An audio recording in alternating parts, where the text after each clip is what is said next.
What's up, OCBL fam? This is your commissioner, Zico Pepic, with another episode of the Pass First, Shoot Later podcast. I've got an amazing show for you guys today. Three teammates that were teammates or partial teammates in college, went to the same college, and are now teammates for Happy Hoopers. Matt Scott, JT Roach, and Brian Chambers. Guys, welcome to the show. Pleasure having you guys here. Thank you. Pleasure to be here. Pleasure to be here. Hey, man, the Wi-Fi is crazy. Hey, Zico, it would be super cool if you had like some intro music for this, like like. You know what? Yeah, I plan on doing that. transition. I plan on it's a Zoom podcast now. I have an office at my shop that I plan on decking out and turning into like a studio with like chairs. You need to get Daylight on that. I'll make it legit.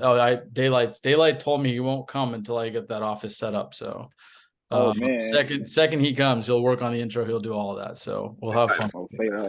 That'd be dope. Although my brother will get pissed off if I ask Daylight instead of him to do the intro. Hey man, as long as you freestyle at one point in time in that will never happen. That will never happen. That would be I admit crazy. I'm a nerdy white boy, bro. Like I grew up actually playing instruments, playing jazz music, all that stuff. So I could promise I'll never freestyle. Hey man, white chocolate is good. Machine gun kill type vibes. Yeah, there we go. I love it. Thanks for having us, man. Pleasure having you. Sure. I missed a little bit there, man. I don't know if I lagged out or what that was, but I'm back. We see you're there, so you're good. Bet. So I want to start with something really quick. JT and Matt weren't there, but this last weekend you guys had a huge win. Props to Brian.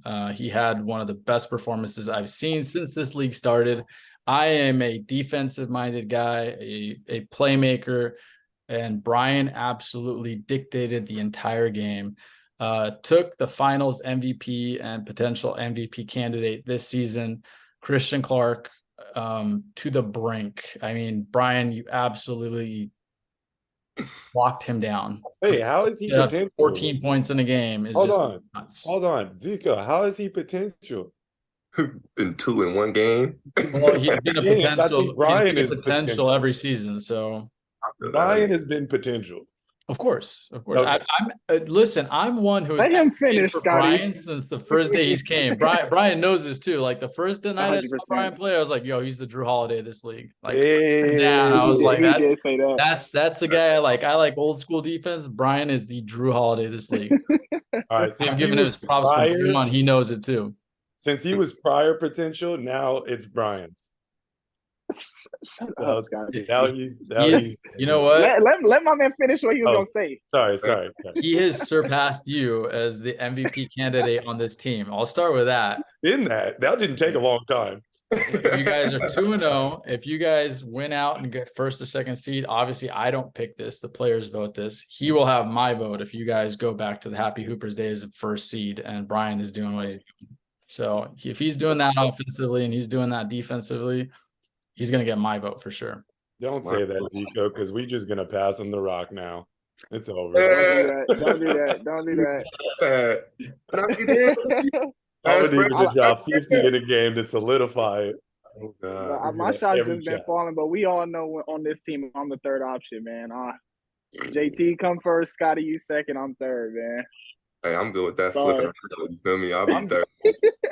I'm to the cut for defense. That's it. I told you, sit me in that corner like last game. You like, hey, I'm gonna come. I said, bro, shoot the ball. I'm gonna sit over here. He did, yeah. Hey, I'm really just here, guys. Like, honestly speaking, I'm gonna be real. My only role on the team is to literally lock up and talk mess. That's it. Like, that's all I want to do. And it's more along the lines of talk mess. That's it. You do that at a high level. You do that at a high level. do that at a high level. So you let me creep under your skin. I'm the MVP of that. For sure. Hey, Brian, definitely talk to me about this last game because obviously I interviewed you after the game, but I think you actually did all the things I told everybody else. Like, if you're gonna stop Christian, this is how you have to do it. So talk about doing that. What was your mindset going into it, and what worked for you? Honestly, like just going back to college days, a lot of the guys I guarded, I always guarded the best player on every team. So going in, my mindset was always, even Scotty and JT know, like before you even played them, I'm like, I got Christian. Like whoever the best player on the other team, as long as it's not a big, hopefully, I enjoy guarding them. And it just took me back to my college days. And I've guarded dudes from 5'11", fast as hell, all the way up to 6'8". So like I've been able to guard, any type of player. My biggest thing is just if they are bigger than me, picking them 94 feet, making them as comfortable as possible. Like Christian's a great player. One thing that I've noticed, not any shots at him, but I do see like once you kind of take him out, he doesn't really play that well with his team because he's so worried about, getting himself going, which is understandable. He's like their best scorer. So my thing was just to take him out from the beginning and hopefully from there, force everybody else on his team to try to like score the ball and put the ball in the hoop. And I think it really worked. He happened to be off, and I happened to do my job as well, and it helped us go to a victory. So no complaints there. I just love defense, man. I've always been a defensive-minded player because, that came first. I wasn't really good offensively. I was always had to find ways on the court. Defense was the way. So I love playing defense. I don't like people scoring on me. So that's just the mindset that I have, that Gary Payton mindset. Love that, man. I gotta say, I'm like pretty excited for the next time you guys play them because you guys do play them again. And they were short a couple guys, Vito being number 1, Chad Washington being number 2, and you guys were obviously short, JT and Matt. Things got chippy already, and that was without Matt being there, ready to get on everyone's skin. So definitely, I think the whole league will be watching the next time you guys play him. And I know Christian's probably in the gym right now. He's already taken 6,000 shots today.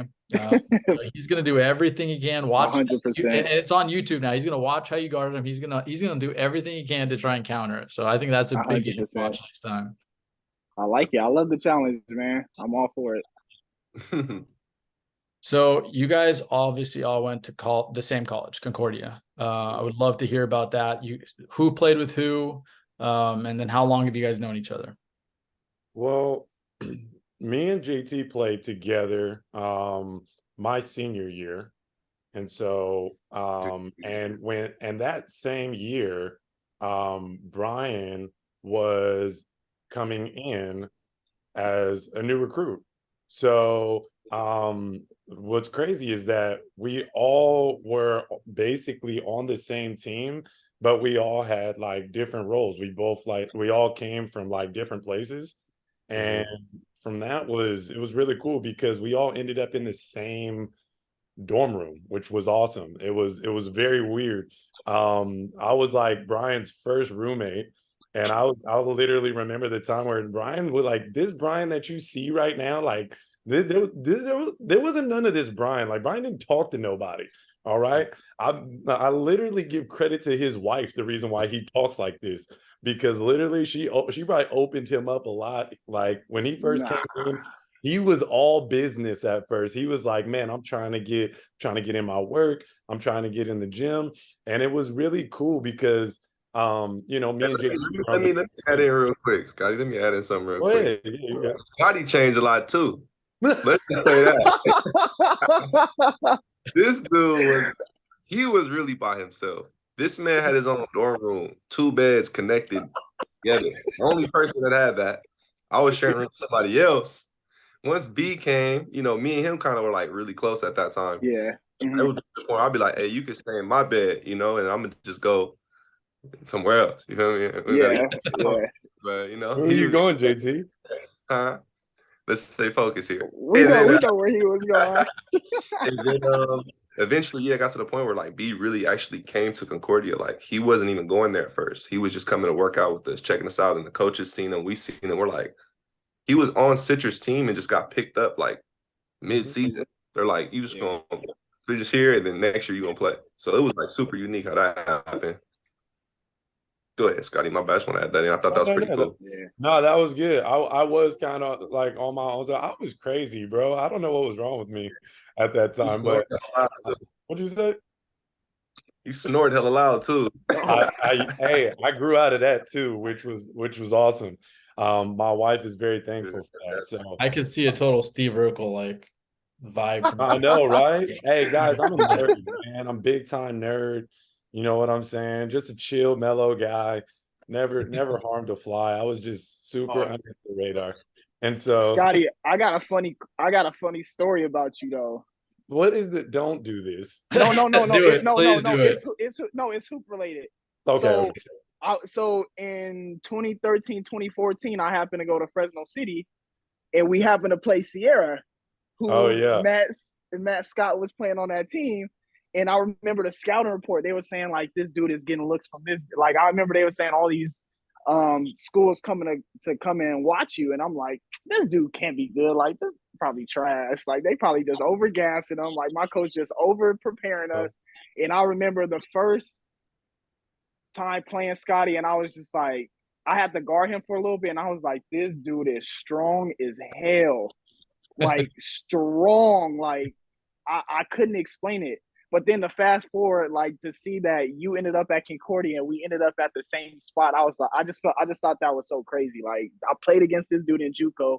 Like out of all the thousands and millions of schools you could have gone to, you ended up going to the same school as me. And you know, Crazy. like I've learned a lot from you, and I learned a lot from JT. And like kind of like JT alluded to, like before I went to Concordia, like me and JT was pretty close because I had a chance to watch it. He didn't know, but I was watching him when he was at Citrus because I went to West LA. And I was, you know, getting trained by Coach Phil Scott and Coach Ack, who coaches assistant coach for San Diego State. Oh my God, like the best trainer, bro. He's tough. Yeah. Oh, You know, he's Phil. He's the reason.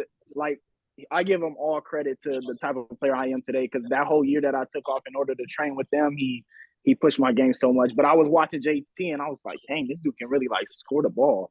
But like JT reminds me of a Luka because I hated guarding JT. I hate guarding players that know how to slow down and know how to play at their own pace. Those are the hardest guys to guard because they're unpredictable. So like whenever I guarded JT, it was a nightmare. And then I remember we had this, y'all know the gladiator that we had every year. I remember, I kid you not, I won that year. But JT almost won it by the 4-on-4 full court that we did because I kid you not, this dude took over his team. I don't think he passed the ball, but I don't think he missed the shot either.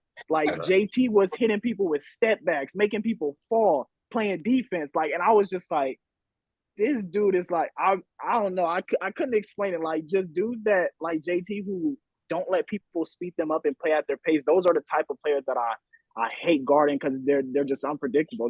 They'll do whatever they want, and it's nothing you can really do about it. So like guarding these two and playing against these two, it just helped me. It just helped my game so much defensively to be able to guard all types of players. So big shout out to JT and big shout out to Scotty for sure.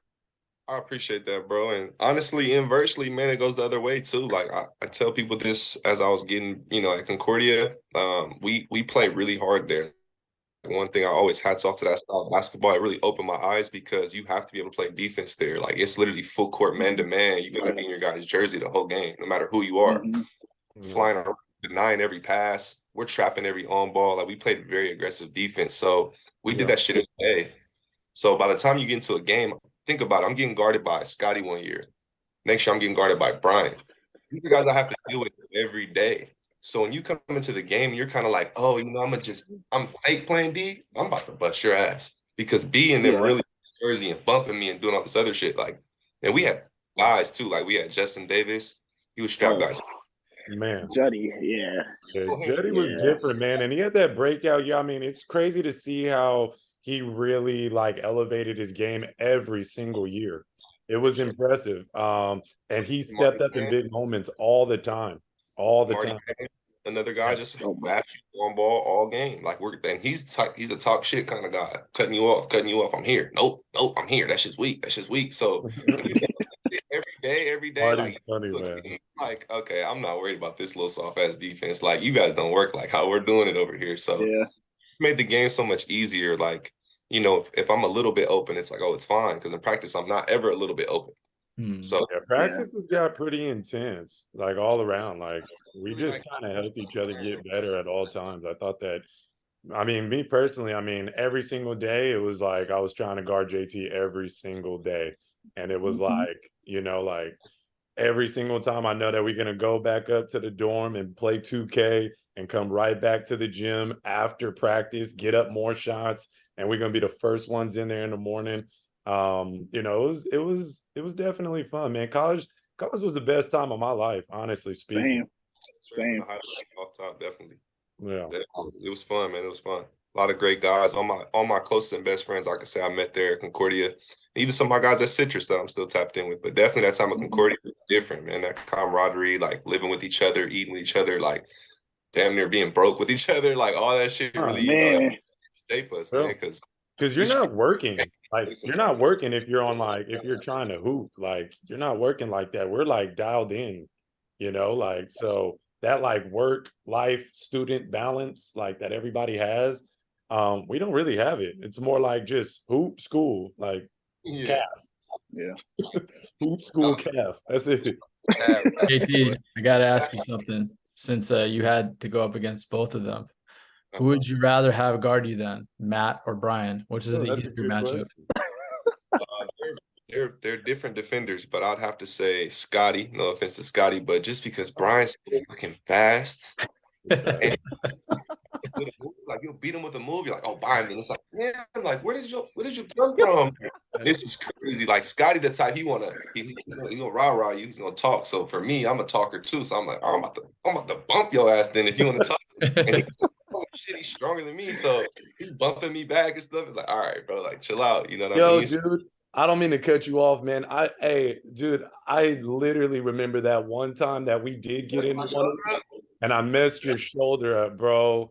That was so bad. And I felt so bad, bro. And that was just in like, just full on. Like, no, we were going back and forth. And came in hard and like, it was just bad, bro. Like he's being nice now for the camera though. At that moment. No, that was really 100%. I mean, I was in my own world in college. I don't know what I was kind of psycho. But man, dude, I felt so bad because I was like, dang, I like this guy. So leading into what I just asked JT, Matt, how would you shut Brian down if you had to guard him right now? That ain't happening. Brian's a little light. If Scotty guard me, I gotta break the Kobe record. I gotta go break too. Hey, I feel that the only way that Brian is scoring on me is, I mean, he's got to get it going from a jump shot perspective. He's got to make it through some contact. Me personally, I rather guard Brian than JT because JT is he's gonna rah you back. But JT's gonna slow down. He's gonna bump with you. He can shoot it and he can get to the rack. Brian's a little bit lighter, so you take your chances with like moving him off of his spot a little bit. You know what I'm saying? But they're both really good. Like JT said, they're both very, very. Nah, don't avoid the question. He asked you, "How would you shut me down?" Because I want to hear this. How would I shut you down? I can't. Hey, man, I can't tell the world.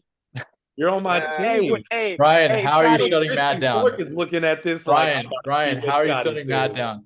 Answer the question, Brian. How are you shutting Matt down? Because he ain't gonna be shut down. I know that.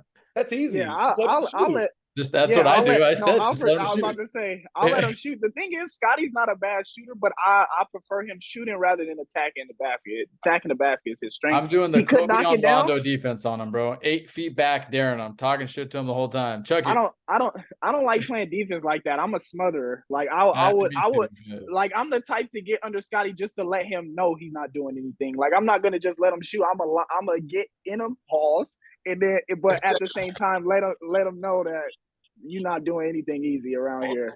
I'm glad that you feel like that after your freshman year when that shit was not happening. but we a long way away from that. Yeah, we a long way. I don't see. I got a little more seasoned, as you can say. Hey, I ain't got nothing for you. You can have that. Hey, that's why I'm on your team. You know, you guys have a pretty good Concordia group representing in our league. We got another guy that thankfully is not on your team because pretty rough on the entire league. Justin Johnson was running with you guys too. Oh, and Justin was running with us. It's definitely gonna happen. Him and Dom Cruz. Let's get that. Let's get that going. Did Dom go to Concordia? I don't think he did. Did he? I went to Concordia. Oh wow, see that's a good group. I was actually thinking about the college representing players that we have, and I didn't know Dom went there. So you three, Justin, Dom, that's a good group. And from Vanguard, we've got Isaac, Garrett, what's his name? Joey, former player Joey. Joey's going there this season, and your teammate from Hoops Legend. What's his name? Jamal. Oh, yeah. Jamal.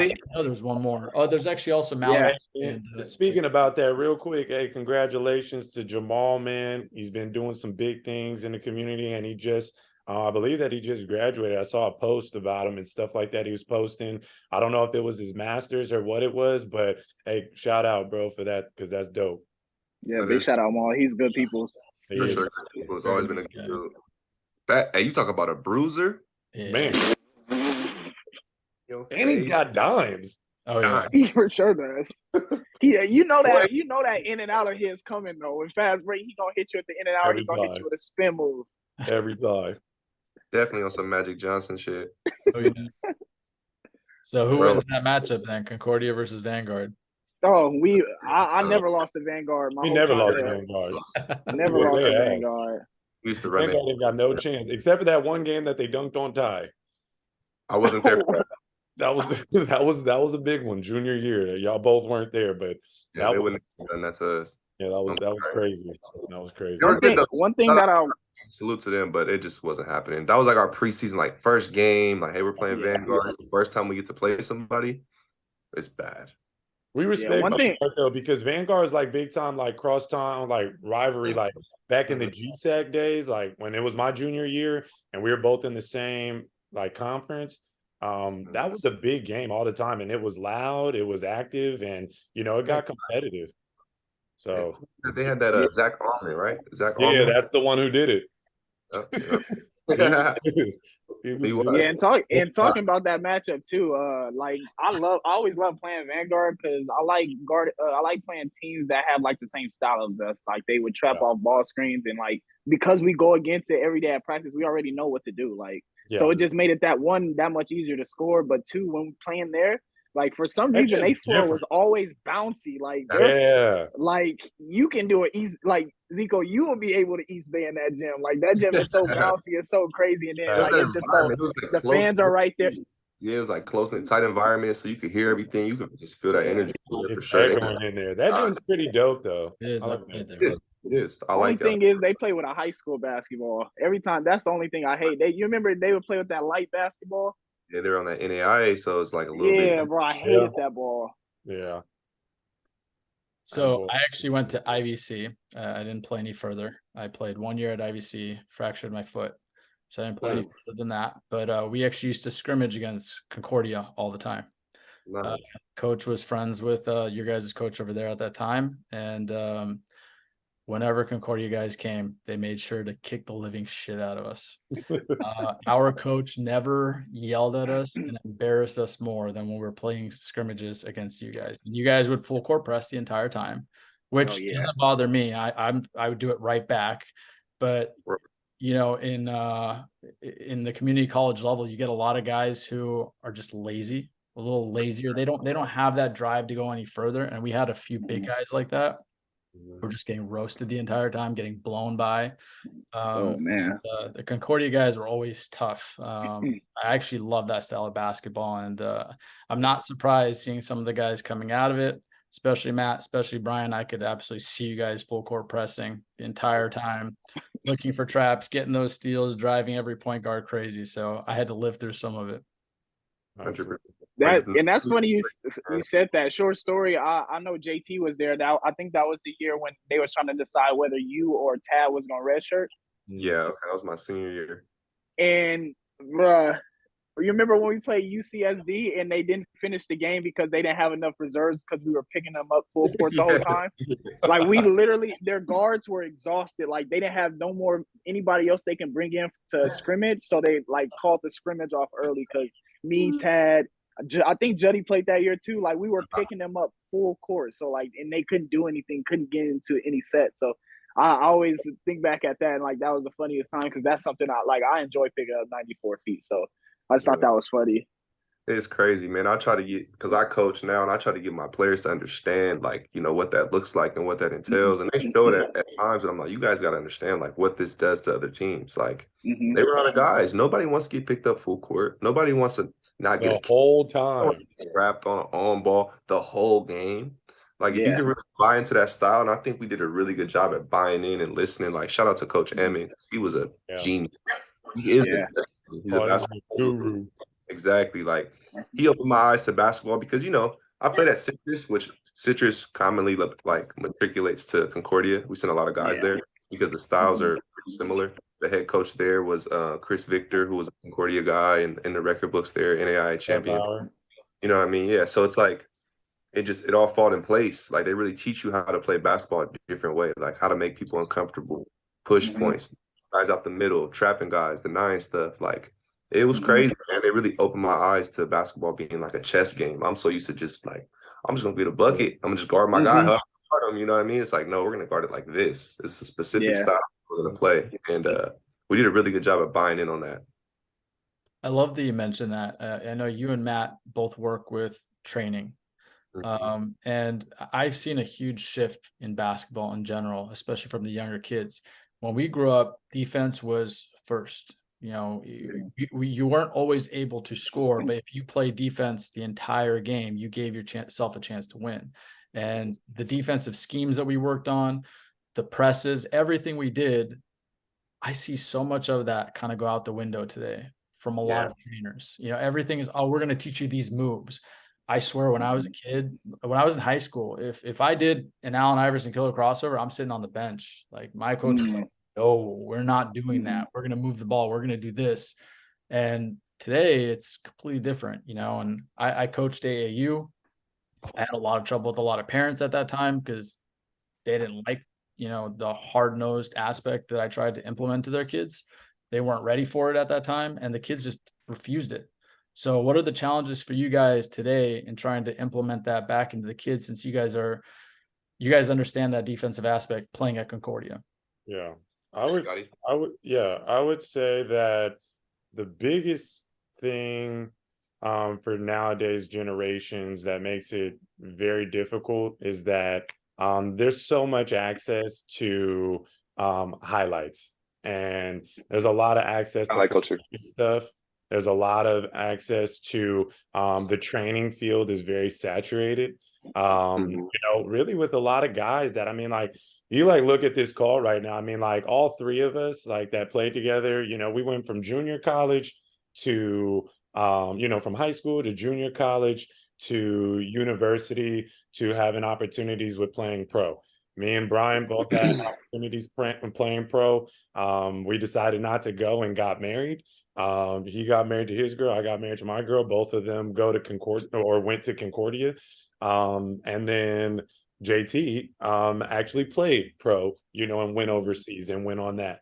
And so all of us kind of got that life and played at different levels, very high levels, of competition. You just run into a lot of guys that are training and coaching that haven't necessarily done it. And so they start to really look and see what, what flashy things that other people are doing, or how to do specific flashy moves that don't necessarily work, and come to the game. And so I would just say that, that aspect is crazy. And then the aspect is that with that being said, you got one side that you're dealing with a lot of people that are teaching the game and bad habits and wrongly, but then you got the other side that they are teaching the game right, and there's a lot of good kids. So for sure, the game is so different than where we're at, to where now it's yo man, if you're not 10 years old and already on the radar, and already have certain fundamentals and skills, you're getting left behind, or nobody's looking at you. So it's a completely different game. For sure. Can y'all hear me all right? Yep. Yeah. Okay.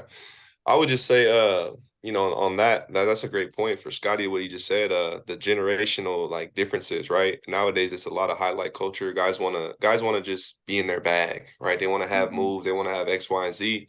They don't understand what's actually going to get them on the court. In a real life basketball game, you're not going to have too many times where you're showing guys all these different moves. You got quick decisions to make. You're either going to drive it and make a read, you know what I'm saying? You're going to do a quick move and go. It's not going to be a lot of this playing around with the ball. Defense is where you're really going to stay on the court. I would say even as a trainer, like that's something that I need to touch base on more is tapping in with just defensive work. Like with my high school team, I teach them all the push points, keeping guys out of the middle. It's literally Concordia style basketball. Aside from we don't deny one pass away just yet, but we're trapping a lot of shit. We're keeping guys out of the middle. We're picking up full court man because that's basketball. You want to play college? This is how you're going to play college basketball. We're not sitting in a 2-3 zone, hands up like this, like you got the ice hat on under the armpits and shit, just like sitting like this. Hey, shot. No, you're picking up and you're making guys go where you want them to go. And it's just it's the buy-in as well. Like I don't think a lot of kids want to do that shit. Like they don't want to learn how to play hard-nosed man-to-man defense. They want to learn how to do a killer crossover. They want to learn how to sham God and hezzy a guy, which is cool to have that in your bag. Yeah, but let's get a good foundation first. Yep. How are you going to get on the court? You're not just going to go out there and start sham God and shit. Like you need to play defense. You need to lock your guy up to contribute to the game. You know what I mean? You're going to sham God your ass right to the bench. You know what I'm saying? So it's like a perfect example. I have a kid on my team. His name's Taryn Grimm. He's like 6'5". He's a monster on defense. Offensive game, he's been working, developing his offense. Tall kid, man, athletic, long-ass arms. He picks up whoever. He'll guard the point guard who's 5'10". 6'5". He'll pick him up full court, and he's talking. He's bought into the defense. He's like, oh, I'm here. No middle. I'm here. Ball. They'll skip it up. He'll sprint up court, trap a guy. They throw it back to him. I'm here. No middle. I'm here. I'm on that. I'm like, yeah, you got it. But we have a talk where he's like, you know, I don't think this is what I need to be doing. I want to go to a different school where maybe I could be more offensively involved and really show I can score too.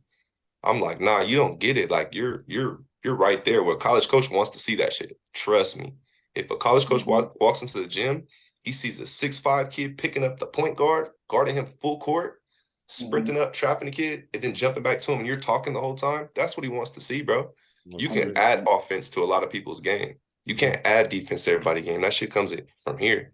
It's great. It's nasty. It's not fun all the time to play defense. You know what I mean? So that's just kind of where it's at. It's a generational thing, I would say, for sure. It's just kids kind of not understanding what it takes to get to that next level. And you got to get on the court.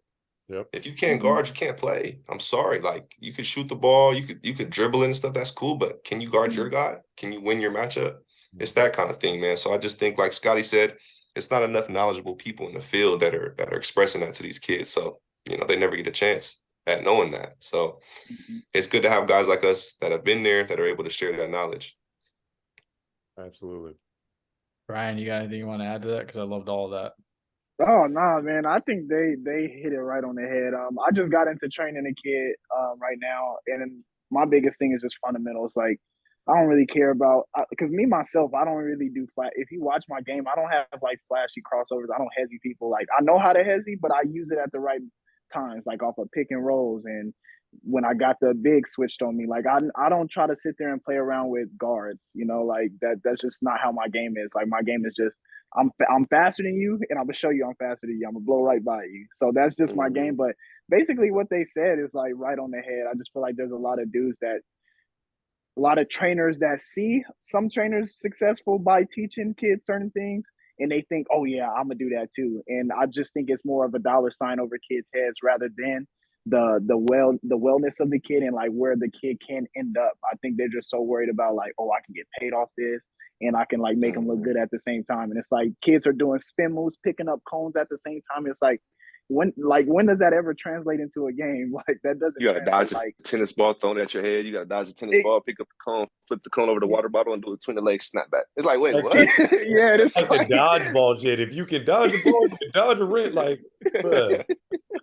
And that's just the biggest thing is I just feel like a lot of kids are being led the wrong way just because they're trainers, or maybe the kids or the parents just want their kids to be doing those flashy things and be seen doing those flashy things. So I think Matt and JT hit it right on the head with that two comparisons. How do you think that's translated into the NBA? Because I think it's obviously something that we all watch nowadays, and Yeah. I'm old school. I like old school basketball. I love the 90s and 2000s. Seeing Uh-huh. the defense sure. today, Right. sometimes like makes me want to just change the channel. Honestly, sometimes it's so bad I can't understand. And that's like I know that's AAU Yeah. basketball. The best player on the AAU team, when the Pretty coach much. said, "You don't got to play defense. Don't worry about it. Everyone else will do it. You do your thing. Yeah. You I fill my think pocket," kind of thing.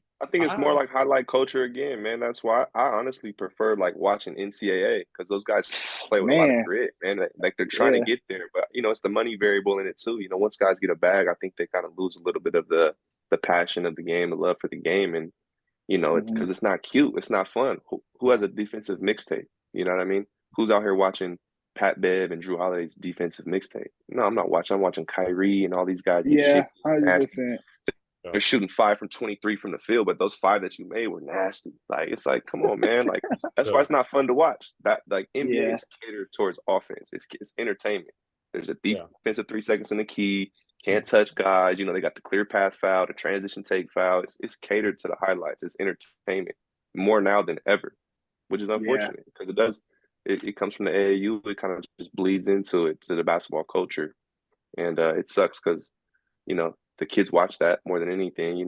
They're on 2K, they're on watching it on the gram and stuff. So they're like, I don't see guys playing defense and not getting rewarded and honored. I see the guys that are, double crossover, snatch back, step back three, whatever, the James Harden stuff. And, those guys are tough, but they've also been doing it for a very long time. So I Yeah. think that's kind of a part of it. My bad to cut you off, Scotty. No, you're good. I was gonna say a lot of the same things, but then also I was gonna say, like, for the younger generation or anybody that's watching, it's like you guys got to understand, like, that is a completely different game. And I think that a lot of people, like, I think that a lot of people don't realize how different the NBA is than regular basketball. Like a lot of Mm-hmm. times we're looking at that on camera and we're like, yo, these guys aren't playing any defense at all. Like, yo, dude, it's hard to play defense with that much space, with It's true that too. much that many rules. You can't touch nobody. And on top of that, you got to guard Steph right when he inbounds the ball.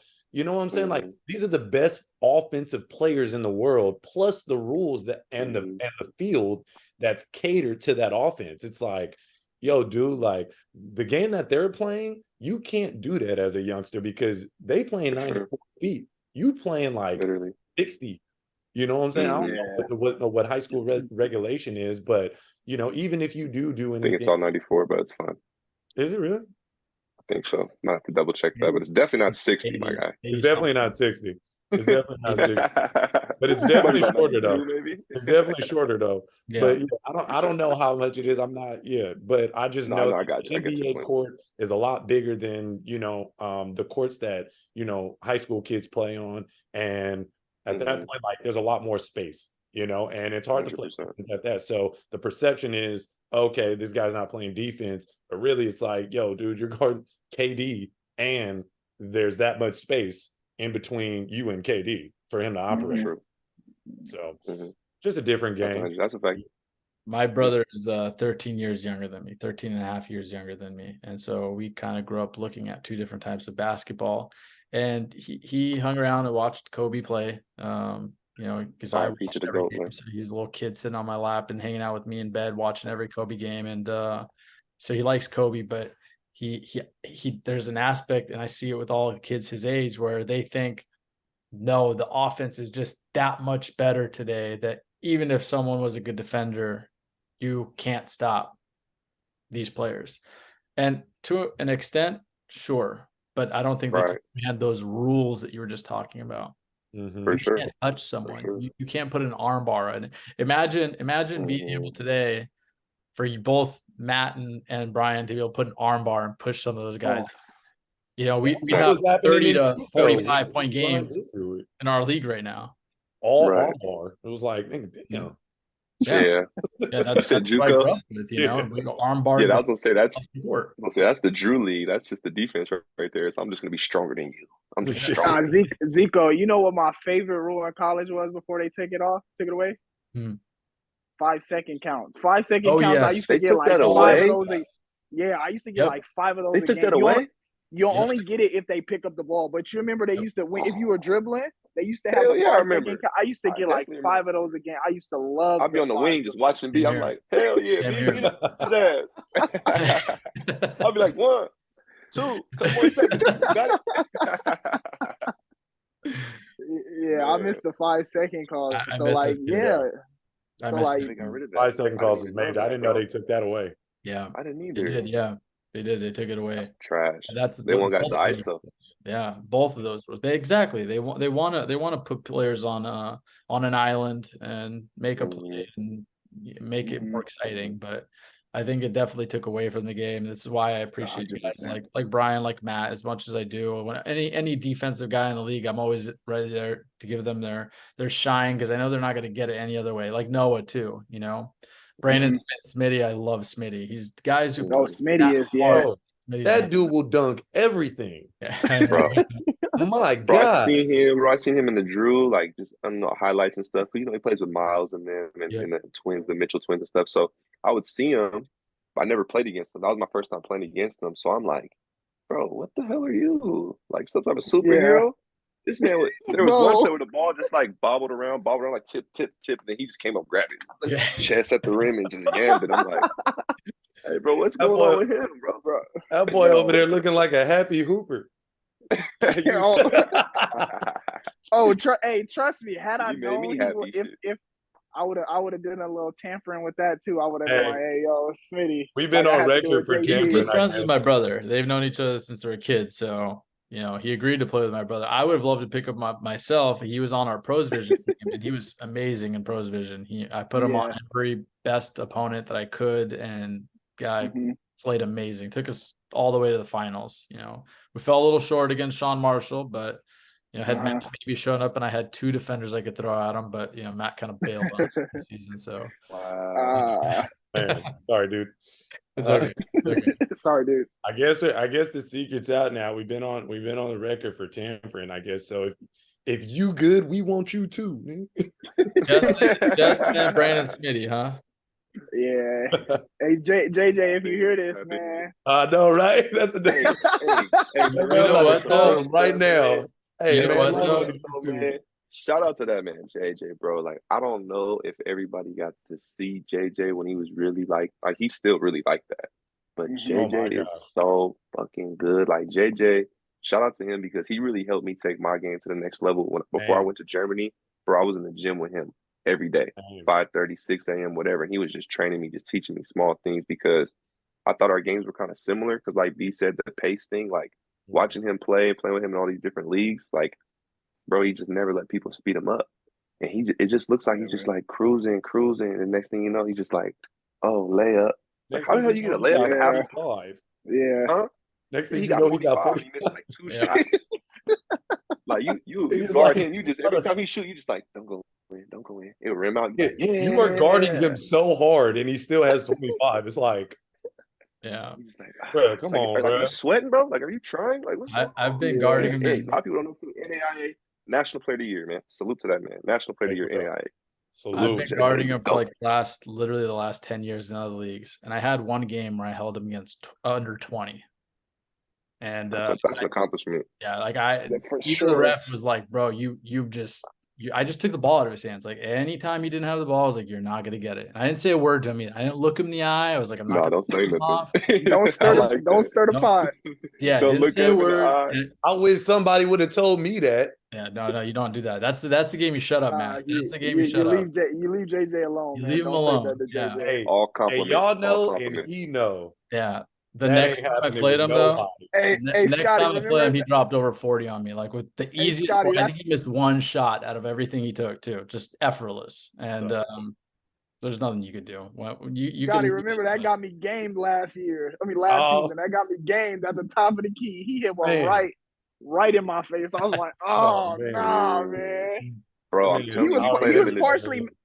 He was partially mad at the refs, but like he took it out on me. Hit me with something that's right in my face. I'm like, oh nah, he didn't game me like this. That's That's another thing I crazy, will say man. about offense, since we've been talking about defense. Whenever I see a Mhm. kid, and so like I had in our last league that I played in, there was 4 divisions. There's a lot of younger kids. And I would Mhm. tell them all right away, you want to learn basketball, just go watch Jester Johnson's footwork. Just go watch Jester. If you don't want to play defense, then go learn that offense. I could not care less about Mhm. all the moves you're doing. This guy barely does any Right. and is just Mhm. Barely. destroying people with footwork. Go watch him play offense and you can learn from him. Mhm. That's I'm the gonna other say thing I don't this, get with though. kids is like they don't want to watch that. Like Justin foot- Johnson, Yeah. Sean Marshall, that's elite The footwork. footwork is crazy, Yeah. first off. Mhm. And when it comes down to Mhm. Sean Marshall, or like if I wanted to guard one person, or if I had to pick to guard one person, I'm definitely taking Sean Marshall over JJ. I'm not guarding. Mhm. I'm not trying to guard JJ. You know why? Mhm. It's more than footwork with JJ. JJ has supreme focus on the basket when he shoots. Like it Mhm. doesn't matter if the hand is there. Mhm. Like Yeah. No, I've never seen anything like it. And like JT he had does said, a good job of picking like, it in what was that? spots too. Oh yeah, He no, does a good job of picking his spots. It's like yeah, you think you're like, oh, I'm about to funnel here. He's like, no, I'm going to that spot already. I was yeah, already going there Yep. to the elbow. It's like, exactly. damn. And just like JT had said, Justin had kind of paved the way for a lot of us at Concordia, man. I remember Mhm. when I first came in, I came in on my visit and signed to Concordia. Justin was at the gym all the time, and that was actually who I spent my entire summer with, just picking his brain, because our coach would tell us about him, because he would, like he was the national player of the year, like at the Mhm. time. And so JJ like really took a lot of us, under his wing, and taught us a lot of things. Like I don't think that I really could have understood offense and my game like I did if I didn't work out with JJ every single day in that summer. For Like sure. he's a really good teacher. He's a really good dude, and he's just a humble For cat. You sure. know what I'm saying? He's Very like a humble. big bro. You know what I'm saying? Yeah, So 100%. shout out to 100%. him, man. I remember we played, bro, in the Drew League, man. I was playing with Undisputed last year, and he was playing with Problems. I think, no, he was playing with Cheaters, I believe. It's Yeah, Cheaters. with Marcus. And And yeah, LeBron. yeah, Ron was on that team too. Yeah, they had DeRozan, like they had just a squad. But the first time we Yeah. played them, they didn't have a lot of their guys there. It wasn't a lot of their NBA guys weren't there, so our team was kind of like, we're about to beat them, whatever. And I'm listening to who they're talking about. Like, all right, we got to stop Casper. We got to stop. They had the one cat from USC, I believe, the point guard. I don't remember Boogie his. Ellis. Yeah, Boogie Ellis, I believe. If I'm not mistaken, they had a squad. Oh And yeah. I'm like, Oh, yeah. y'all didn't say nothing about JJ? Like, I'm like tripping my head, like, y'all not saying nothing about JJ? Man, JJ went out there and was torching our shit. And almost hit the game winner. I think we ended up winning. It was probably a similar move. Got to the top of the key. He just picks his spots. Top of the key, dragged it, step back, chopper at the top of the key, and that shit rimmed out. They were down by like, I think 2, I want to say. And glory to be the God that he missed it, because there wasn't no defense in there that was stopping him, man. It's just he's so poised and under control. Like like you said, if you want to learn how to play, offensively sound, watch guys like that. Yeah. He's very poised. He plays like a pro. He's got pro game. Absolutely. I'm a big fan of his. I've loved his game for the last 10 years I played against him. I made him basically the face of my league. Super fortunate and Rightfully thankful so. he's part of it. He ain't all that. 100% All good right? dude. Let's keep it cool. I'm gonna make sure I cut Let's that keep it bit cool. out right before you play him and send it to him. Don't poke the bear, man. Yeah. Right. We're Don't about look to him in the triple eye, team his man. Play ass. him again. Don't We look got a him in the couple eye, more man. weeks, right? He's not gonna You see this, right? I told you I'm gonna cut that snippet out. I'm gonna send it to him. Hey, he You already already know. know about me. He already know. He know I ain't gonna stop. He just, when I come, he be like, pause. Okay, bro. Hey, shit. Yeah, that was. I think for Brian's gonna end sure. up guarding him, not you. Yeah. We'll probably let Brian I'm know. okay with that, because me and Brian argue about guarding people all the time. Like, and really, we're good either way. So, I mean, we're gonna end up switching, backing on, like, it's whatever. He's It's gonna not get a like lot of looks thrown his way for sure. yeah, it's not like Yeah, it's definitely. like, I mean, if Brian decides to guard him, hey, nigga, go ahead. Hey, I'm on your help side. Oh God, I'm up. Hey, I'm up the line. I'm up the line. For real though. But Oh God. By the way, your Facts. guys' team defensively, I'm really liking what I'm seeing. Obviously, you two being there, but having Michael Van Wyck, who's obviously another older guy who plays defense correctly, is always in the right spot, and even though he's only Board about man. 6'5", he's got like a 6'9" wingspan. Covers up a lot of space when guys, if anyone gets by you guys, and Aaron's there to just play physical with anybody. I think that's going to be really important for you guys to be successful this season, because you guys aren't the tallest team. Obviously, you guys, I mean, it's obviously possible you guys sign another big tier team, signed, which I do for the Twitter, signed for love the it. season. Yeah. But talk about this team. What do you think is going to be special for this team moving forward? B?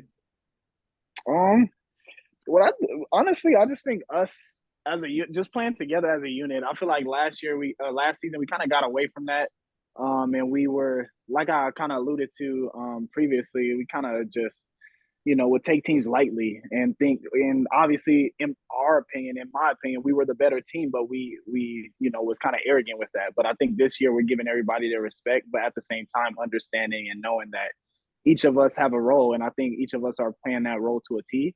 Though JT and I feel like Scotty and all the people give me like the ultimate green light at the end of the day, like I feel like I'm the one who has the ball in my hands most of the time. So I want to get everybody going. As much as they want me to get going, I want everybody to get going, because I kind of feel like I have the confidence to get going whenever. Like I can take over a game whenever, but I want my guys to get the shine. And that's why it was so painful every time Mike would miss a layup, because I'm like, bruh, I'm trying to get these 10 assists and you stopping me right now. But like, just, I don't know, just playing with all of them, Aaron, Jax, like just Mike, like everybody just makes the game so much easier for me, because one, they're like if I miss a shot, shoot it again, or they'll let me know like, hey, you missed this, or like JT, like, hey, I was in the corner, I was open. Next time you go, like, look out for that skip pass. Or Scotty, like, hey, in transition, like one more pass and I got you. And it's just like the way that we all communicate, for one, but two, just the confidence that we instill in each other and just letting each other know, keep shooting, like no matter what, we'll get it back on defense. And I just think that's what is very conducive to a good basketball team. And like, of course, like you alluded to, always like us, playing in college before and having that relationship, it just makes the game that much easier. Like I haven't seen these dudes in so long prior to that first game, so it just made me feel like I was in college again, and just took weight off my shoulders to just be like, I got my teammates here and my guys with me, and we're gonna just work off each other and just come out with the dub. And like I said, it's always easy playing with Scotty and JT. We never fuss, we never complain about taking too many shots. Like I feel like we're all used to having the green light too, where like sometimes we'll take those bad shots, but we'll identify it ourselves and like, my bad, that's like bad shot on me, and we're honest with each other. So I love playing with this team, and I just feel like everybody takes a part of the defense. I don't feel like I'm just out there on the island working hard and then just looking and somebody's being lazy. I feel like everybody on the team wants to play defense, and that's what I love. I just love when everybody's on one accord. Definitely. I'll second that too. I mean, exactly what Brian had said. I think that the biggest thing with this team is that, there's no egos. I mean, you go with a lot of different leagues and stuff like that, and a lot of different places. And, you just kind of get like this ego type sense to where it's like, oh yeah, I've been there, I've done that. Like I played here, I played there, I made money here, I made money here. I mean, we're all grown. We all make money in our different ways. There's a million ways to make money in this world. And I feel very blessed to, have played at the highest level that I could have, and at the end of the day, I made my decisions and I stood by my decisions. But at the end of the day, like with this team, I feel like there's just no egos. And I think that starts, with Mike, with bringing this team together, with Aaron, with Anthony, and just being able to just. Why are you pausing? Why you say Anthony? No. No, I had to make sure I mentioned Mike, Aaron, and Anthony are my former teammates, so I'm going to poke at them a lot. I've been playing with them. I played with Mike and Anthony for like 18 years now. So they've been really good, man. They've been really good. They have like they're super supportive, and I mean, like, like Mike just does a great job of making sure everybody's together and everything like that. And obviously, I'm very, outspoken, and so with that being said, like we want Brian with the ball. You know what I'm saying? Like we trust him with the ball. We want him to make the decisions, and having JT on the team, that's a go-to guy that we want and we want the ball in his hands, down the stretch, and just different, big plays. And if he's, if he's making it or missing it, it doesn't really matter. Get him the ball. You know what I'm saying? Like, 100%. we just really just understand each other, like us three for sure. And then I think that everybody else just has no egos, and everybody just really has a great positive. I mean, it's happy hoopers, man. We happy, dog. We happy. If real quick, if y'all want to hear why I'll be so confident, this dude Scotty sending me stuff like this.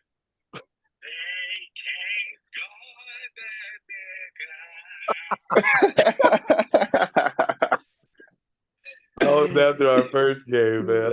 And that's him sending me stuff like that is what keeps the confidence going, man. That makes the league fun, man. That's like the best. Yeah. When you could joke around, have fun. You're gonna be pissed off after a loss, but if someone's gonna make you even laugh after a loss, where it's like, all right, I'm gonna laugh this off. We're gonna fix it. Everything will be okay. It's not like F you right after the loss, like being pissed off like that. So that makes any league fun. And at this point, nobody's playing for money. Everybody's playing for fun. So exactly. Cardio. I'm sure Daylight will send me something like that at some point this season. So yeah, for sure. Oh my goodness. Yeah. JT, I know you're a little newer to this group. You haven't played with Anthony yet. Anthony's been on the sideline. You'll find out what I'm joking around about at some point. One ref is going to piss him off, and you'll be like, "Oh, I get it now, Z." Yeah. Okay. Matt knows what it is. That's why he paused. That's why he paused. Competitive nature, man. It's all good. I couldn't leave my guy out. He's gonna yell at me though. Like Anthony's gonna be like, "Oh shit, Nico, you need to get rid of these refs. I don't care what you're paying him. You need to pay more." Like he's just gonna start yelling at me from the sideline. I'm just gonna ignore it. He yelled at me last week. You guys won. He still yelled at me. Yeah, that is true. true. Hey, side note too though, those refs was actually really good, man. When I played that week 1, I was like, damn, these are like official, like legitimate refs. Like they're solid. I mean, they miss some calls and shit, but they're human. You know what I mean? It is what it is. That's gonna happen all the time. But I was like, damn, these are pretty damn good refs, my guy, for playing. I didn't know what to expect. It's my first game. But I'm like, okay, this is legit. We got 3 of them too. Like this is solid. The very first game that I had to, or that we had, they were really open and transparent. Like so they really I think that you made a referee adjustment, Zico. I'm not sure. Multiple times. Okay, but yeah, the individuals that, just like JT said, that first week, that we were in there, the referees were, like obviously they're gonna miss some calls, but they were very transparent about it. They listened to us. It wasn't like they were trying to like, puff their chest out or anything. They were just calling the right game. So love it. No, I think the refs that you have is fine, man. Me, I've come from a culture.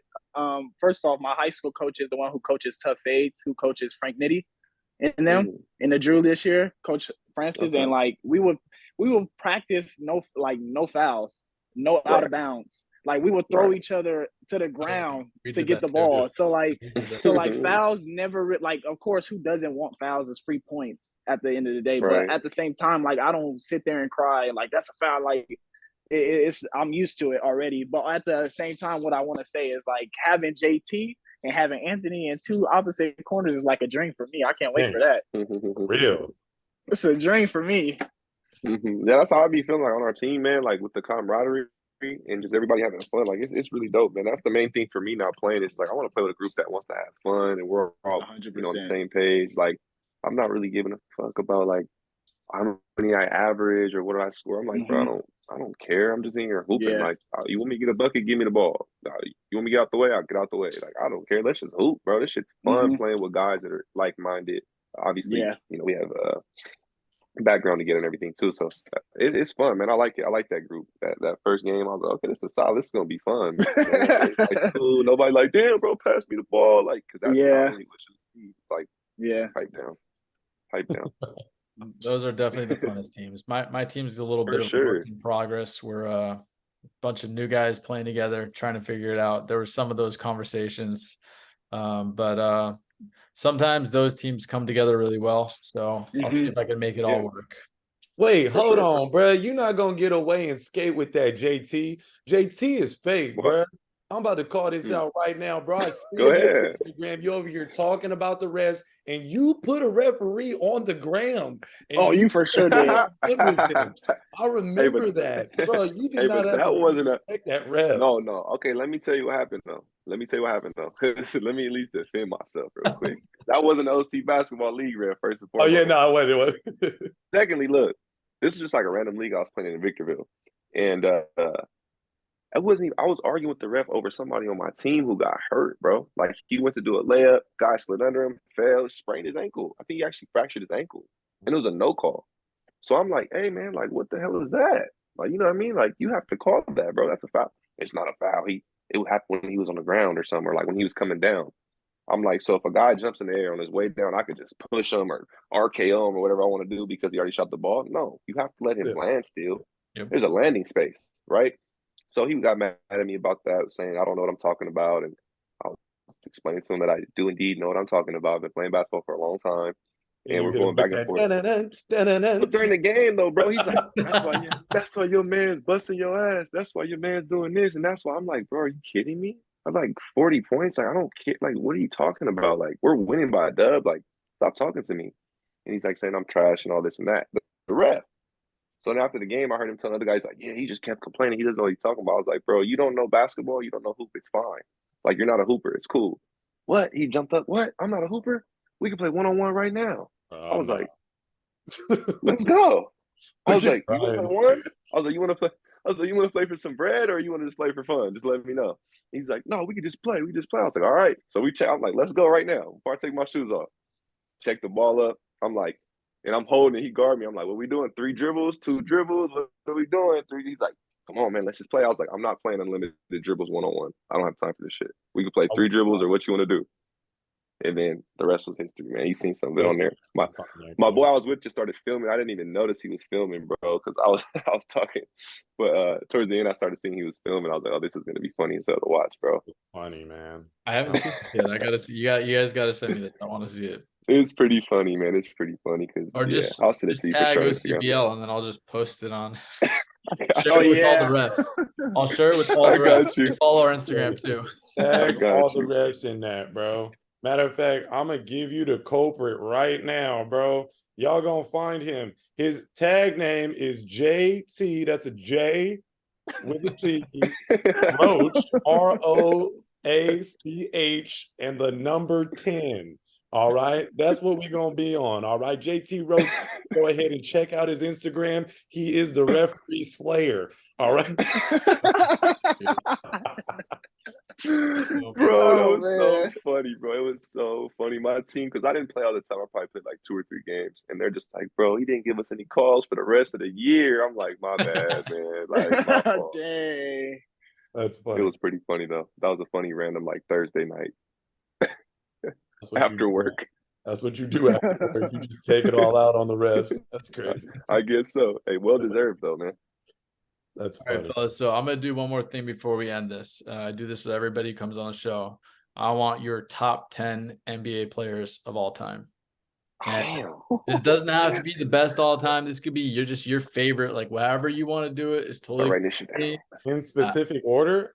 my you don't favorite have to. Like if you want to do like break it down to tiers, like that's fine with me. Whatever works for you guys. I got my list, like I've shared it with other people. I can share with you guys to let you guys know how I did it, but I ask everybody. I kind of want to keep notes on this. I'm writing everybody's down at the end of whatever times I do this show. I'm going to kind of make a tally of everything to show everybody who everybody voted for.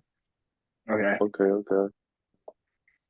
Let me see. I'm thinking. I'm kind of interested in yours, Zico. I'm kind of interested. No, can you tell us yours to see? Yeah, of course. So for me, Jordan's number 1. I don't see that changing. I know a lot of people are pressed with LeBron right now, and his career is not over. That doesn't mean he can't, but I just don't think he will. So for me, Jordan is number 1. 2, I have Kareem. That's again, same thing with LeBron. Maybe LeBron passes him. His career is not over. Kareem, I'm going to put up there just because to me, he's probably the greatest center of all time. The longevity that he had, all the stats he had, and at that period going up against some of the greatest big men, that we've seen, I'm going to put him there. 3, I do have LeBron there. 4, I have Kobe. 5, I have Magic. 6, I have Bird. 7, I have Duncan. 8, I have Shaq. 9, I have Bill Russell, and 10, I have Wilt. Like it. Yeah, you know that list by heart. That's crazy. Everybody's asked me. I've explained everything why. A lot of people ask me right away, like, how could you put Magic above Kobe? Their first. You said Magic after Kobe, though. I know they asked me, like, why? I mean, why would you put Magic after Kobe? Why would you? Oh, gotcha. For him. And my response to that is always like Mike, your teammate Mike, he hates Kobe, so he doesn't have Kobe in the top 10. So I argue with him about this all the time. He always says Magic's a better player than Kobe was. And then I remind him that Magic Johnson. He's saying Magic was better than Kobe? Yeah, Mike says that. Your teammate Mike. I call him Hater Mike. He no hates more passes for him. Yeah, there you man. Look at him way differently now, man. Yeah, so he's a Tim Duncan fan, so he just hates that Kobe stole some of those titles from him. But for me, my whole thing is Magic played with Kareem, won 5 titles with Kareem. Kobe played with Shaq, won 3 titles. Shaq won 2 without Shaq. How many did Magic win without Kareem? So for me, I put Kobe ahead of Magic. That's my reasoning. So, and then I put Bill Russell ahead of Wilt just because I think Bill Russell did a little more, won a little more at the exact same time. And there wasn't a lot of centers at that point. So that is true. Yeah. I think Bill Russell is like, I don't have him in my top 10, which is crazy because it's very hard to like keep him out. But like it's such a different time and a different era. But he's the ultimate winner though. Yeah, for sure. He's the ultimate. Can't never knock that. It's just very tough. By the way, the 11th guy had that like competed getting into that list is Hakeem. The only reason I didn't put Hakeem in is because I didn't think he did it long enough. He had 2 seasons that were like elite, but Shaq had more than that. Duncan had way more than that. So that was why he didn't get any higher than that. I'm gonna preface my list 11 with just so it's known, I'm going preference based on my list. I'm not going all time greats. I'm going preference on mine. Is that cool? Yeah, of course. Right, works for you. Okay. Let's start us off. Just want to let y'all know early. Want me to go first? So we know we know you gonna be on that board. No, right? You're like, guys, a lot of the things that I'm gonna say they're full of shit, but I'm gonna like greatest player of all time, Tony Allen. He's a tenacious on-ball defender. That's what we need in the game. I got Pat Bev number 2. That's cool. Shit. Go first, Scotty. No, go. You said that you were gonna do this, T.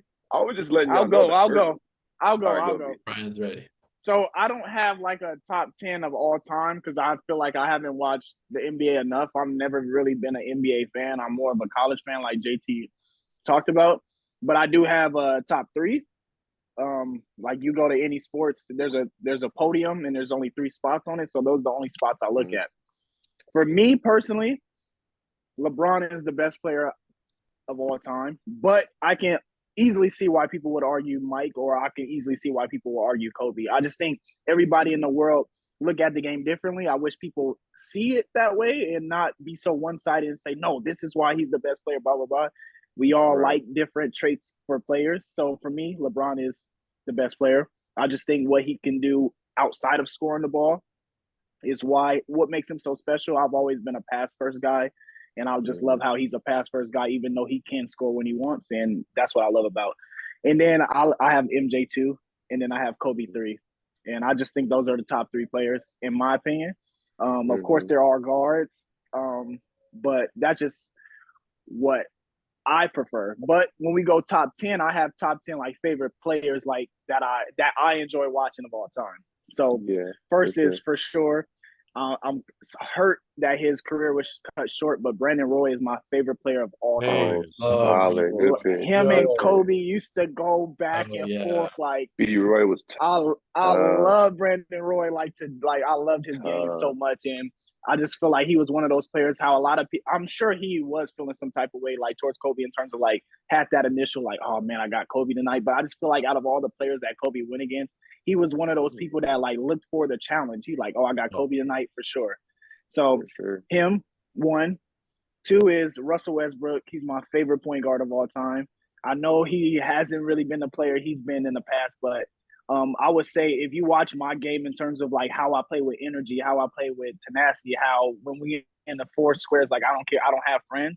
That's how my mentality is, and I take a lot of that from Russell Westbrook. 3, my favorite player is Kevin Durant. I love Kevin Durant, his game. He's a 7-foot guard. There's nothing you can do. He can shoot it over you. He can get to the basket if he needs to. Number 4 is going to be Paul George. I just think Paul George's game is just so smooth. It speaks for itself. And he plays both sides of the ball. And I love that. I feel like as a superstar, like sometimes it's hard to find those guys that are willing to play both sides of the ball. 5, I would say that I would have to go with Kawhi again. Kawhi, if you watched his most recent years, though he hasn't been on the floor as much, his offense has grown so much, like to the point where it's like, damn, like Kawhi don't miss many shots. Like he picks his spots.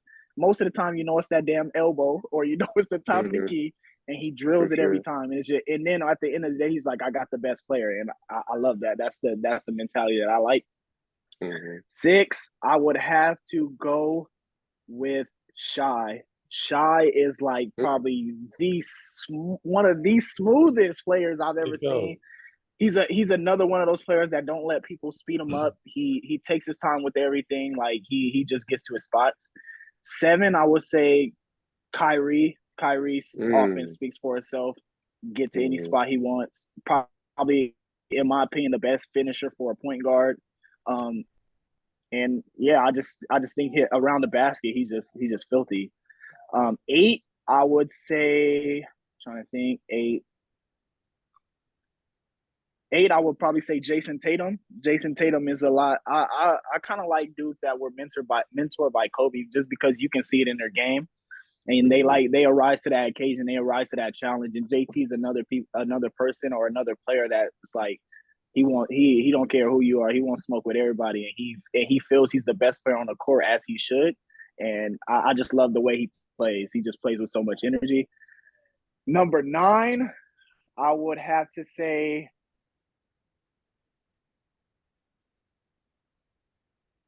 Number 9, I am going James Harden. James Harden is smooth. Game smooth. Speaks for itself. No, actually, I'm gonna move James to 10. 9, I love Jokic. It's weird coming from a guard, but Jokic. I love Jokic. So freaking slow, but you can't do nothing with him.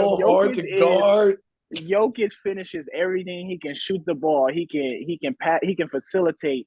He's not the greatest defender, but what he does for his team is like I feel like it flies under the radar sometimes in terms of like getting that extra rebound, making the extra pass, and I just think you got 40, 20, and 20. Sometimes you can afford to not play defense here and there. Man. So Jokic is 9, and then I would say, do I want to stick with James at 10? Yeah, no. I'll take that. My bad. Dame. I got Dame at 10.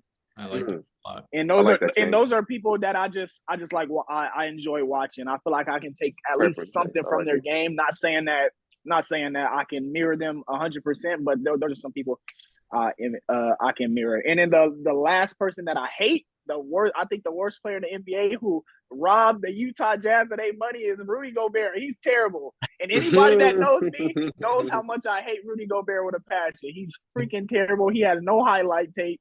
All his highlight tape is literally him grabbing rebounds. He ain't got no offense. And if he go against Jokic or Joel, he's getting torched for 40. And I'm leaving it at that. You were very passionate about that. I hate him. He cried his way into an All-Star game. Person in the NBA, damn near. Bro, he cried his way into an All-Star game, bro. Oh, last year it was. This year, yeah. But Jaylen Brown so far. Brown too. Or Jaylen. I will yeah, add that's this real quick, Brian, to your list. The best three players I've literally watched play are Jordan, LeBron, and Kobe. Mhm. I yeah. watched. I fell in love with basketball because of Magic. That was his tail end. When he had AIDS, I was crying like a baby. You know, I thought, Yeah. you know, like Magic made me love basketball. But Jordan, Kobe, and LeBron, absolutely, they're the best players I watch. And I tell everyone the same thing, even though that my list doesn't really reflect that. Accolades play a part too. So I Exactly. understand Yeah. why different. But, of course. You mentioned Jokic. I'm from the Balkans. My family's from Montenegro, and I play FIBA 3-on-3 basketball every summer. I'd go over there. I played in tournaments, you know, since I was 18 years old. All the bigs are like that. All the That's bigs are fine. like fundamental. We're gonna bring the ball up. We're gonna hand it. It goes through them, and that's like part of the FIBA basketball. They put the big man up top and have him make those passes to the cutters. You would love it That's dope. playing with that, you know, like all the 6'10" guys. I played with a bunch of guys like that, and it's a lot of fun to play with when, you know, if you have a back cut, you're gonna have somebody splitting defense with these passes and these 7-footer, you know. So I love these guys too, man. It's a lot of fun playing with them. And before these two get into their list, one thing I wish we did in America was like not force the big men to be big men. Like we see the game is evolving. Like why not? Just because you're big is tall doesn't mean he has to be a big. Doesn't mean he has to stay in the paint. Doesn't mean he has to do a drop step. Like teach them the fundamentals too. Teach them how to dribble the ball. Teach them how to pass the ball. That's only going to elevate your game so much more. Like there's so many people that I know that were tall starting off in like middle school or high school where they were like let's say they were 6 foot going into high school. So like their middle school team, elementary school, they were the big, but it's like they're guards. It's like why put them in a box when they have all this time to, you know, develop. Like I just wish in America, like I wish we develop more players, more bigs, I should say, into like being guards as well. Like, you know, and I just feel like that would help us out so much more too, and like make sure that every team has like that stretch five, or just have at least give your kid the confidence to have that the ability to feel like they can make mistakes or take moves as well. Exactly. So that's coming. That's what I wish we did more here. Yeah, it's coming. It's coming. For sure, you can see that definitely that change. You see a lot more stretch fives, big shooting threes, dribbling nowadays for sure. I'm gonna dive into this list, man. Again, man, it's all over the place. I got Kobe at the top. That's my favorite player of all time by far. I'm a big fan of his mentality, and I mean his skill and his talent speaks for itself. His winning nature. Just love his Mamba mentality, man. I love the way he would talk about things. It's off top. That's my guy. LeBron, I got it too. I mean, regardless of how you feel about LeBron, like you can't knock anything he's done. He's probably arguably I don't even know if it's an argument anymore. He's the best basketball player of all time. 3, we got MJ. You know what I'm saying? You gotta throw Michael Jordan in there. He's nasty. Dude used to just be going crazy, then drink some whiskey, smoke a cigar probably right after the game. Like he wasn't into this new new era of how basketball's looking now, man. But if you watch Last Dance, he out here playing quarters with the security guards. Yeah, you know what I'm saying? bro going to Vegas and shit, probably just getting banned and coming back and torching somebody for whatever, 40, 50 points, man. Just going crazy. I put KD at 5 just because I love what he brings to the game. He's so unique, and being that 7-footer like we're just talking about, tall guy, but he can dribble, shoot, do everything. He's such a tough matchup, and I thought he did some weird shit by going to the Warriors, but at the end of the day, you know, it is what it is. It wasn't going to stop him from being great. He's great regardless. Right. Shaq, I put at 6 just because I like Shaq too. The same thing, like you know, throw him the ball inside, be physical, be a bruiser, just knock somebody out the way and just yamming on him. Like he was really, really dominant. 7, I got Larry Bird. I love Larry Bird, man. That was like one of my favorite players, watching his highlights and stuff growing up, just because he was so nasty. Like he just was busting people's ass like left-handed in the game. Just like I feel like busting your ass left-handed or whatever. Just his game was so solid. Like I think he gets overlooked a lot. He was really nasty. Yeah. I put Jokic at 8 just because I really like Jokic's game too. Like we just were alluding to right there. Like, bro, it's just so fun to watch, and just watching him dominate. It's like almost like a Shaq in a sense. He's not as, you know, dunking on the rim, but when he gets inside, he's just laying on him, and it's just you can't do anything. I'm bigger than you. I'm stronger than you. I'm laying this up, and on top of that, I got eyes in the back of my head for real. So I'm throwing dimes, like, yeah, it's like so fun to watch him play. 9, I threw Kareem, just because, I mean, can't argue Kareem got the skyhook, Cap. second all-time scoring, like, huh? The cap. Cap?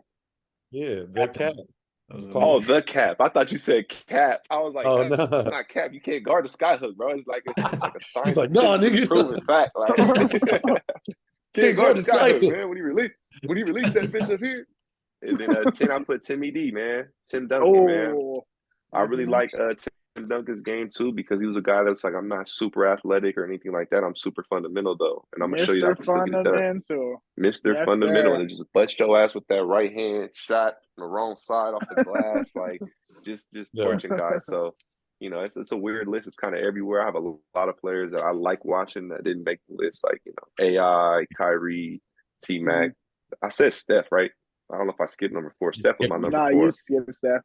Okay, Steph was my number 4. I just realized that. Because Steph was one of my favorite players all the time too. Being a shooter, gotta respect that man's off-ball movement and just his ability to score at a high level is just unmatched. It's unreal. 100%. So he was up there towards the top. I really like watching Steph's game, man. And people will say he's not that fast or he can't play D or whatever, but reality is he does play defense all game because he gets switched. He always has to switch onto the best player. They always try to get that mismatch, and he has to guard him. So, you know, he's proved that he can do it. And then the scoring thing, just can't knock him. You got to guard him from half court, or he's going that bitch. And if he's not, he's swinging off ball. I'm out running on the whole court. You're playing tag, and then as soon as he catches it, it's draws. So I love Steph.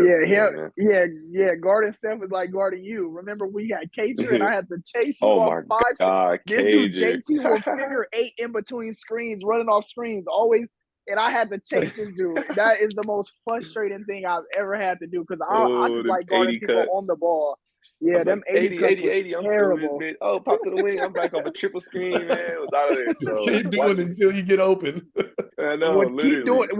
Seriously, Zico would keep doing it until he was open. It was the most frustrating thing ever. That's old school basketball. Know where the ball going. That's old school baseball too. Like, I mean, before Steph, like think back to Ray Allen and Reggie Miller. I mean, they didn't ever stop moving. You know, Steph does it an extreme. He does it better than both of them, but both those guys were amazing doing it, and that's we followed how he learned to do it. For sure. And his hand-eye coordination through the roof, man. Like his finishing, he's so smart the way he sees the game and his details. He's so detail-oriented. So I really like Steph Curry a lot, man. He's a smart guy, and then when he talks about the game too, when he gives back knowledge of the game, it's like such good shit. Like it transpires to any level, really. I mean, translates to any level from kids down to pros. You know what I'm saying? When he retires, I will admit my list is going to change, and I give respect to those older guys now. But when these guys start retiring, you know, then things start changing a little bit. And those guys, he's making my list change, and I know that. For sure. Scotty, the way you was trying to go last, your list better be something vicious. It's not.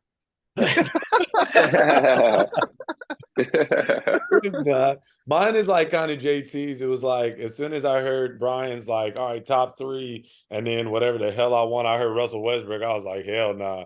You better watch your mouth. Hey, I'll die about Russell. Don't talk. I gotta tell you one thing about Russell Westbrook. I gotta tell you one thing about Russell Westbrook. I used to go play at UCLA in the summers. I was younger, and I got to play against him and Darren Collison. I think I've told this story on the podcast before.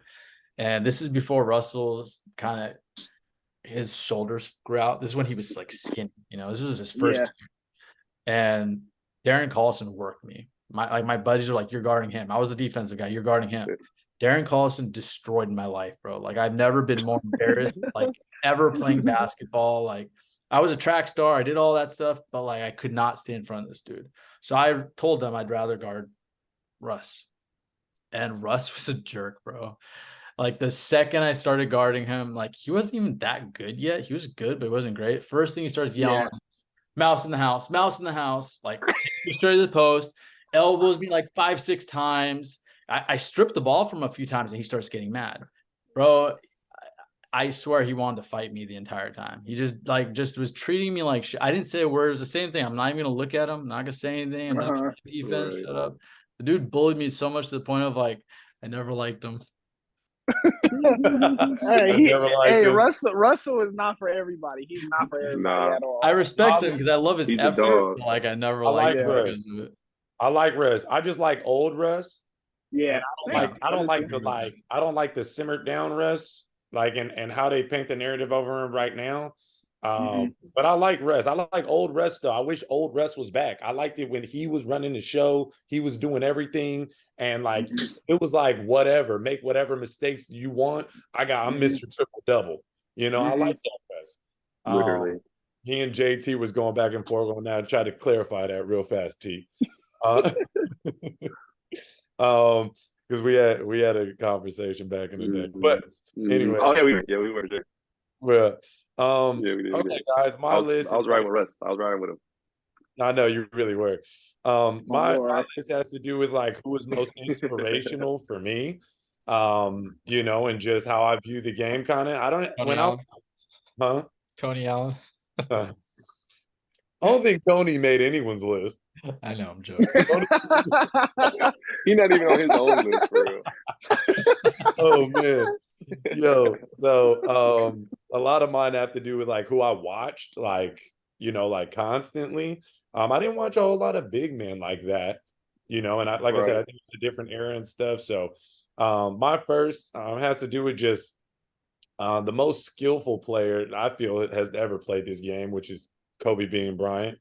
I just feel like, man, things start with like your mentality, and like things. Dang, Brian, you didn't like my pick? That's crazy. Nah, bro. He got up and walked off. When Scotty talk, it take him about 30 minutes to. He was like, I'm out. He was like, let me go get some water and some snacks for this. I was like, no, for real. I'm trying to get comfortable because I know Scotty, we're gonna be here for a while. Shut up, fool. I'll make it quick, guys. As quick as Scotty can make it. Hey, so yeah, the mentality that he came with was just, sick. And I feel like still to this day, like him coming into the league as a rookie, like he really transformed his game to like one of the all-time greats, like for being somebody that really didn't make a splash immediately. Like he just that constant work ethic and that mentality. And I think like this is the longest person I'm probably going to talk about because Brian, you had mentioned this, or I think it maybe had been JT. Like I was like a big time loner when I was when I was coming up, like in school, like as far as just on the grind with basketball. And I think a lot of that isolation came from the fact that I really studied Kobe. Like I studied Kobe to the T to where it was like, all right, if that's what you're doing, I'm doing it. You know what I'm saying? I read a lot like, early on that he was like that, to where he's just kind of like, like I'm off everybody, I'm on my own stuff, like kind of like a dig. So I was just kind of like kind of trying to mimic that, probably in the wrong way, but like everything about him, I was just obsessed with. Second, I feel Mike, the original, he's just, that's the original, bro. The all-time, like, just the most winningest player that I feel, not the all-time winningest, but like the most winningest, like 6-0, just like when you like, he's just a killer, bro. I watched him a lot, and the mid-range meant a lot, like as far as his game and just being able to, do a lot of things. LeBron, obviously, I feel like he is, when he finishes, he'll be the best player to ever play this game. And, I think that, he's just the most durable. Like durability means a lot, man. Like you can't like to keep and sustain that level of play for over 20 years, man, is insane. So I got LeBron at 3. Steph is at 4 for me, just because he's just, like, first of all, and not only like is he's the best shooter of all time, and probably no one's going to get close to this record that he's going to set because he's still like feeling good. But then also his conditioning, man, is just something that I've never seen before from any player ever, dude. Like he just doesn't stop. Like he reminds me a lot, like how he runs reminds me a lot about, I don't know if y'all remember Rip Hamilton. Oh yeah. He just always was running. And like Steph does that, but like on steroids, like everywhere. The fifth person I got on my list is D Wade. And D Wade is like very influential for me, because after Kobe, like D Wade was somebody that I really tried to model my game after. I really like D Wade, and I feel like he's the best slasher to ever play the game. Yeah, y'all both was allergic to threes. I know, right? Yeah. Make him sometimes, though. You know what I'm saying? But he be looking easy, though. He's looking easy because he got so much space, but it's all good. He's still forced in here though. Hey, 6, I got Magic. I mean, the passing ability, and I mean, that's Showtime right there. I mean, he is, like Showtime Lakers. I mean, like, big time, when it comes down to breaking the code, with, big man going into just handling the ball and just being able to distribute and doing it at a young age. I feel he was dope. Bird, I got on next on my list. I mean, dude, if you're talking about like where I learned shit talk from, man, I was watching him, man, all day long, bro. He'd have some shit to say, man. And he would talk to everybody back in those days, man. And the crazy part about it is that the worst people that got it was white people. I was insane. He would just go at white people, bro. Like, he go at everybody, but he would literally go at every race. Like, everybody didn't matter, but like, he would just go at people like, I don't care. Like, yeah, bro, as a fellow white hooper, bro, I feel real disrespected if I get guarded by another white dude. I'm about to bust your ass, buddy. Kind of a quote like that too. Hey, and he would talk I'm about to like, bust I'm your going ass, to buddy. the corner and I'm pulling up and I'm about to do it left-handed and do it. Like, that just gets super disrespectful. 9th on my list, I got Tim Duncan. I just feel like he's the epitome of just somebody that's just efficient, man. He's just a winner and he's just efficient. He's no extra. He just puts in the work and he's just efficient, man. He's like the Is he standard. efficient though? Yeah, man. He's efficient. Shut up. And then last one, Popped up. You mentioned Larry Bird. That was literally his quote, bro. I just What'd didn't he want say? the guy guarding me because it's disrespecting Bro. the game. Yeah, Seriously, bro. Direct seriously. I'm like, I'm you hitting a don't white gotta dude with a do headset. You that. about to switch first play. Man, that is funny. And then Better not the come out last here. person that I got on my list is somebody that I watch, and I think that he really changed the culture. This as far as like, just the style and the swag and the different things that came into the league. He broke the code and broke a lot of boundaries. He just went against the code, and I think that was Allen Iverson. I got him at 10. So he was really really cool to me, man. I like that. So that's my 10, bro. Hell yeah. That's a good 10. I dig it, man. They're all good 10s. Yeah, I like all of y'all, man. like I think that. we had a lot of the same people. For sure. I think we all agree on all the same people, even if they're not in certain spots on our list. Top 3 is solidified. Agree. For sure. 100%. 100%. For sure. I'd have been mad at y'all, man, if y'all said Tony. It's one A, B, and C.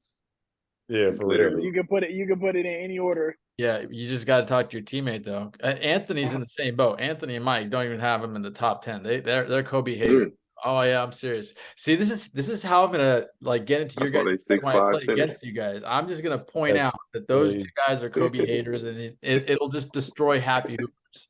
From The crazy thing is, I was never a fan of Kobe, but you'd be crazy to think Kobe not a top 3 player. Man. Yeah. They don't. I think that's they ranked him like 14th. They both ranked him like. Oh, that's 14th, disrespectful. Yeah. Everybody thinks that Earl Boykins is in the top 10. It's all good. You're stupid. Bro, Earl Boykins, Mr. Earl Bugsy, Boykins is crazy. I should have put him in there because when I saw him lifting, I was like, yo, I got to get strong like that. I'm crying. I would have been weak if you'd have built all that up for number 10. You really changed the game, the whole culture, shifted everything. I got Earl Boykins. I would have just clicked the whole call, like, end. Everybody would have blocked your been like, number and everything. I'm out, man. Tomatoes. That's funny, man. All right, guys. That was an awesome show. Thank you guys so much for participating. I really appreciate it. Again, I'm really excited for you guys this season. I think you guys have a great team. For sure. Aside from Hater Mike and Hater Anthony, But thank you guys again. I hope we can do this again sometime soon. Hopefully when I get, the office set up and we could all sit there and really shoot the shit and eat pizza together, so we're not Ryan. Yes, sir. Yes, sir. I got you. Ready for I got you. Man, give me a little bite, man. But thank you for having us, man. That was super cool, man. That was fun to tell. Thank you Yeah. guys. I'm always ready to talk sports. So thank you guys for doing it with For me. sure. That was dope, I'm Zico. so- Hey, if we don't ever tell you, man, we really appreciate you for putting on this league, man. You're an awesome commissioner. Yeah. Really good. job. Definitely. We really appreciate what you're doing for the community. Thank you guys. Definitely. Appreciate that It so looks much. great, man. Very organized. It's a blast, man. I appreciate it for sure. Thank you guys. Appreciate you guys playing. And I'm working for that MVP. That MVP gonna be mine. There it this is. That was good. MVP. Hey, that's You know what what you're doing. gotta Your vote's hit. mine. You know what you're doing. Your vote's mine. I like rooting for the. I got you. Man. I got you. Let's get it, That was D. like mic drop time right there. Call ended. All right, guys. Thanks again. All right, fellas. Yes, All right, sir. good night. All right, Talk y'all. to you Have a soon. good night. Peace.